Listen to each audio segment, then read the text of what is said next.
For more on this, we're joined now by Moran. He's a former director of the National Centre for Truth and Reconciliation, and he joins us from Victoria. Rai, thank you so much for making time for us on what I'm sure is a difficult morning. Yeah, thank you. And it certainly is a difficult morning. We are reflecting on the passing of just an absolute towering figure in Canadian history, and somebody who has given so much to each and every Canadian and residential school survivors as well. Absolutely. You know, we'd been hearing for a few days now that his health was ailing, that he wasn't at his physical best. But now that it's been confirmed that he's passed away, I just wonder, what are we to make of this life and this incredible contribution to our national identity that Murray Sinclair has given us? Well, I think that's really where the country should and can turn to in this particular moment, is to grieve a profound loss that we all are going through, but also to celebrate the most incredible contribution, the public service that Murray Sinclair has dedicated himself to in helping make this country the country that it really needs to be and ought to have been right from the very, very get-go. Looking back on Murray's career, I mean, it spanned all manner of injustice and fights for justice. The Aboriginal Justice Inquiry, the Phoenix Sinclair Inquiry, the Truth and Reconciliation Commission, and his work following that. He dedicated himself in service to this country, oftentimes at great personal pain, even at great personal hardship, time away from his family, to try to give this country the opportunity to be what it ought to be. And I think all Canadians on a day like today should be profoundly thankful for his service, should be grieving the loss of an absolutely incredible person, and really redoubling our efforts on reconciliation, because that's really what Murray would want for all of us, that we take this opportunity to recommit and dig into this hard work that has been gifted to us. Rai, you have worked closely with Murray Sinclair. You've got these shared goals and aspirations in terms of what our country needs to do. And when you describe someone like Murray Sinclair, most people go through the path of least resistance. It almost sounds like with Murray Sinclair, he went through every path of most resistance. What's the most difficult thing you can do? What's the greatest challenge you can take on? Not least of which is his own career as a lawyer and dealing with the racism of that during that time in this country, but just fighting right until the end. What do you think, based on your experiences with him, drove him to be that kind of a person? Well, I think there's a couple things. Right now, for those looking to learn more about Murray, he's just authored a very beautiful book. And in that book, and really in so many of his public speeches, he asked people to think about and reflect on 4 fundamental questions. Where do I come from? Who am I? Why am I here? And where am I going? And I think Murray had spent a lot of time reflecting on those questions himself, and he had a very, very clear vision for why he was here, and he was here to fight for justice and fight for equality and fight for fairness.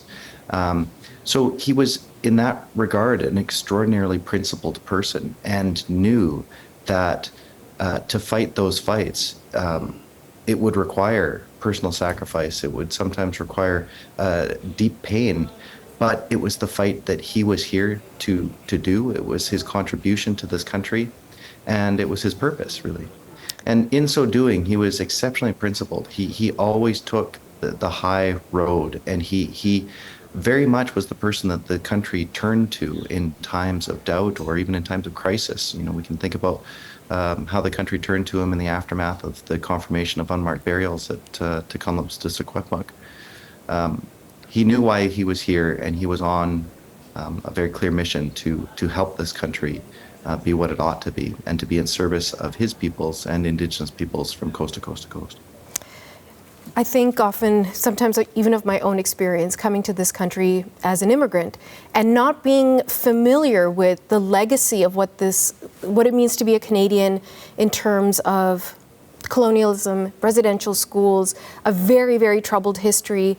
And I think that story is much more clear because of the work of Murray Sinclair. So I wonder, if you were speaking to someone who is new to this country and wanted to understand how Murray Sinclair has changed the conversation, what would you tell them? Well, he was absolutely critically instrumental in helping amplify and magnify the voices of survivors.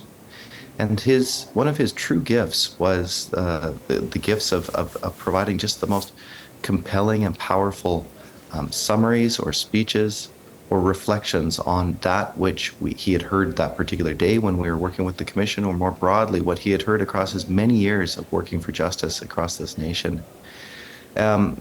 So in that, he was absolutely a key figure in changing the needle in this country, in redirecting this country towards a path of equity and equality and fairness and justice.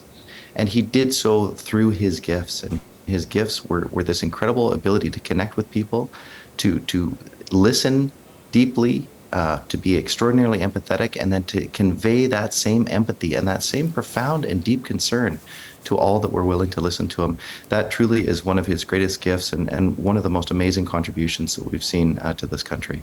And one that I know in my heart of hearts is going to continue to resonate for years and decades and generations to come. And that is a gift, again, that we're all receiving thanks to Murray's incredible work and talents and gifts. You worked closely with him. We've focused so much on his sacrifice. You even mentioned the deep pain of doing the kind of work that he did. This is complicated, difficult, hard work that he dedicated his life to. But were there moments of joy that you witnessed, Rye, in knowing him? Like, is there a story where you felt, oh my gosh, I didn't expect him to say that and it made me laugh? Is there any tenderness of your experience with him you can share with us? Oh, I mean, Murray was extremely quick-witted.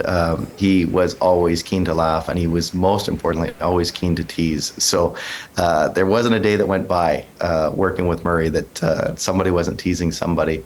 And, you know, that ability to maintain just that profound sense of humanness and, you know, it was such a gift. And it really was a levity that was so important, even when things were so difficult.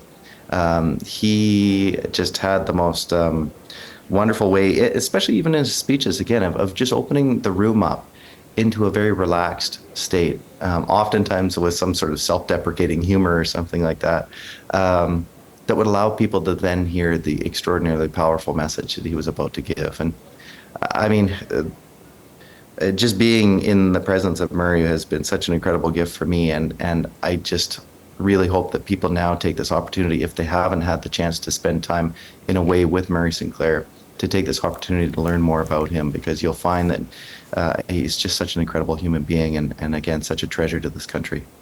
Rye, I know it's a difficult day for you. I really appreciate you taking the time and sharing your memories and his memories with us. Yeah, thank you very much. It's our honor. Rye Moran, thank you.